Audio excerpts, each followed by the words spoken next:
Hello Capricorn, Sun, Moon, Rising, and Venus signs. Kamusta kayo? Sana po nasa mabuti kayong kalagayan. Welcome back po sa Star Tarot. At kung bago kayo rito, welcome din po kayo. Please subscribe, like, share my videos, and leave me a comment po kung nakaresonate kayo. Thank you. Tignan natin kung ano mga messages ninyo for today. We have the Nine of Winter, Capricorn. Maybe you are worrying about something. Pero feeling ko dito kasi nakatingin siya sa labas.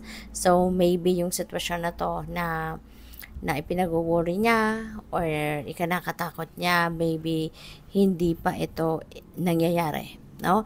This is like a anticipation. No? Parang ina-anticipate niya dito kung ano ang posible or yung pwedeng mangyari. No? Kaya yun ang ikinakatakot niya.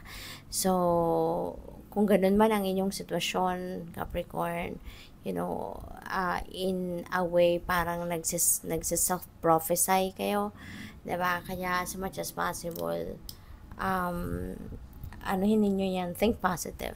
Okay? Palitan ninyo ng positivity, yung nararamdaman or iniisip ninyo sa ngayon because that's not going to help you in any way. Okay? Hindi ito makakabuti sa inyo, hindi ito makakatulong sa inyo, yung ganon. Okay? Kaya it's about time for you to change yung takbo, no, ng sitwasyon ninyo rito. Okay? Huwag kayong mag-isip ng negatibo kasi always remember, no, lagi ko tong sinasabi, na kung ano yung laman ng isip natin, eventually, that is what's going to experience in our lives. Kasi yung thoughts natin, yun ang nararamdaman natin, yun ang magiging actions natin, no? At yun ang mangyayari sa realidad natin. Kaya as much as possible, kung ano yung gusto nating makita sa ating 3D reality, yun ang isipin natin. Okay? So mag-isip tayo ng mabuti, ng maganda, ng positibo para yun ang magawa natin, yun ang makita natin sa ating 3D reality.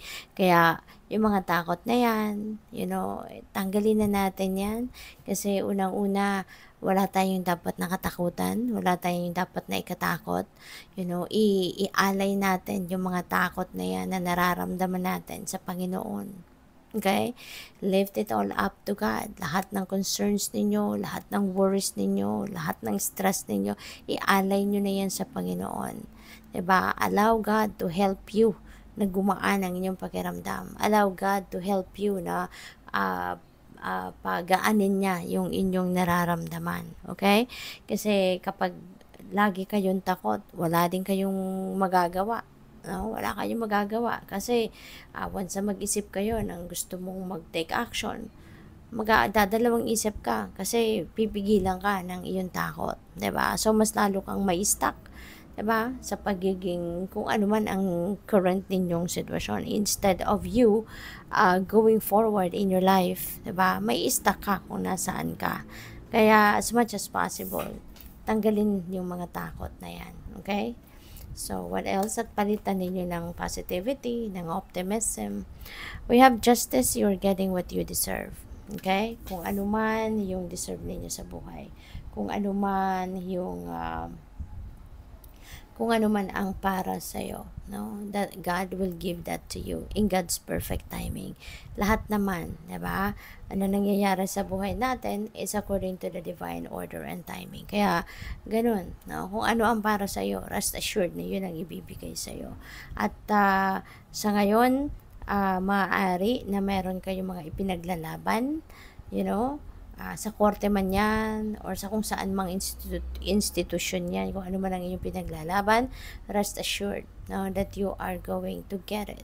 Rest assured that you are going to that it's going to happen in your life.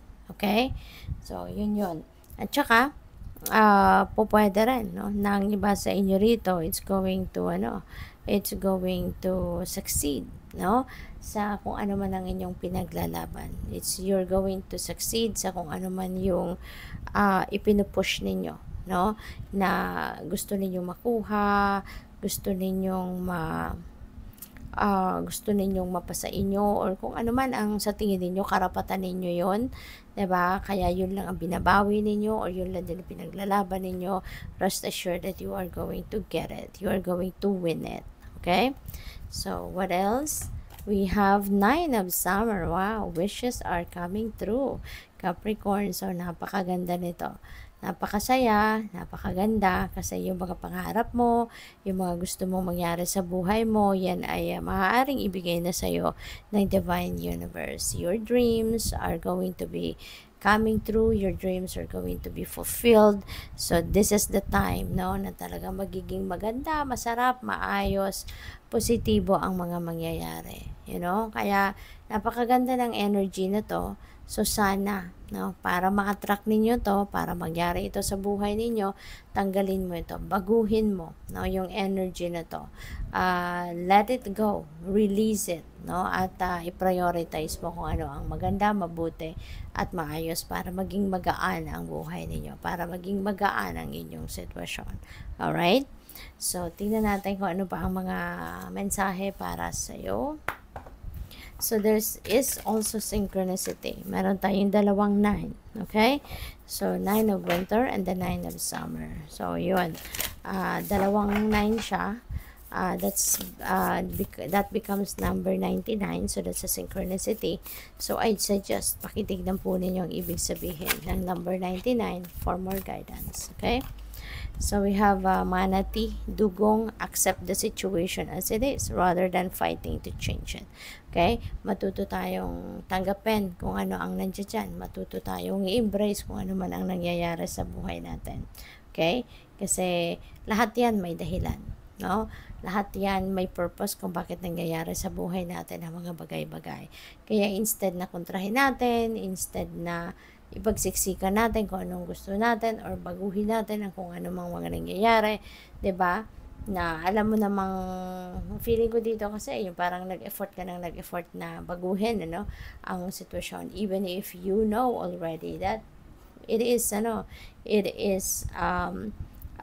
parang hindi naman talaga na gumagana yung inyong ang inyong gusto or kung ano man ang inyong sitwasyon, parang hindi siya gumagana. Kaya feeling ko rito, this is the time that you need to just realize that it's about time na for you to embrace it. It's about time na para ito ay yakapin nyo na lang, no? So, good luck sa iyo. So, tingnan natin kung ano pa ang mga mensahe para sa iyo, Capricorn. We have Penguin. The period of darkness that you've been experiencing is now passing. Okay? So, ngayon, feeling ko, masusolusyonan mo kung ano man ang inyong problema. Ngayon, you are going to surpass, kung ano man ang mga challenging situations na po pwedeng nangyayari sa buhay ninyo. So, ngayon, ayan ay malalagpasan nyo din. Yan ay masosolve nyo na. Kaya, napakaganda. So, what else? We have chameleon, stay in the background and adapt to the situation rather than being conspicuous and attempting to direct the course of events. Okay? So, stay in the background. Alright? So, parang you are going to nurture that feminine energy sa ngayon. No? Nandun muna kayo sa isang tabi. Hindi muna kayo ngayon yung hindi muna kayo yung nagda-direct ng mga tao sa ngayon, hindi muna kayo yung nag-uutos na kung anong dapat na gawin, anong dapat na mangyari, hindi muna kayo ngayon yung hindi muna yung kagustuhan ninyo ang masusunod sa ngayon, yung parang ganon. Okay? So, kayo muna ngayon ang nasa background, kayo muna ngayon yung mag-aantay, kayo muna yung mag-a-adjust, kayo muna yung susunod, no? So, what else? We have ancestors. Ayan. So, feeling ko dito nagpaparamdam, ang mga ancestors ninyo. Pwede na nagdadasal kayo sa kanila or pwedeng ikaw ay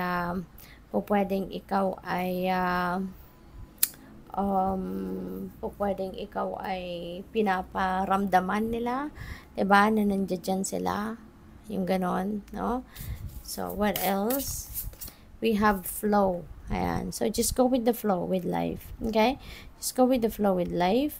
Wag na nating kontrahin, ano? Wag na nating pigilan, wag na nating kontrahin kung ano man ang mga dumadating, ano man ang mga nangyayari sa buhay kasi 'di ba, maraming bagay nangyayari sa buhay natin that are beyond our control. Marami ang nangyayari sa buhay natin na hindi natin kontrolado, hindi natin kahit anong pilit natin, talagang sadyang yun na yun ang dapat mangyari, 'di ba? Kaya sumabay na lang tayo sa agos ng buhay para mas maging maganda, mas maging stress-free kayo. So, we have shedding. Ayan, panahon na din ngayon ng pagbabago. You are going to shed old skin. This is the end of an era. Ito na yung pagtatapos or pag-disconnect mo, no, sa mga bagay or sitwasyon or tao na hindi na necessary na maging parte ng buhay mo. Kaya ngayon, tanggalin mo na, alisin mo na, no? Kumbaga, sa buhay mo ang anything and everything that hindi na naka-align sa values mo, hindi na naka-align sa destiny mo, hindi na naka-align sa kung ano man yung gusto mo. Okay? Good luck. Thank you for watching. Love and light. Namaste.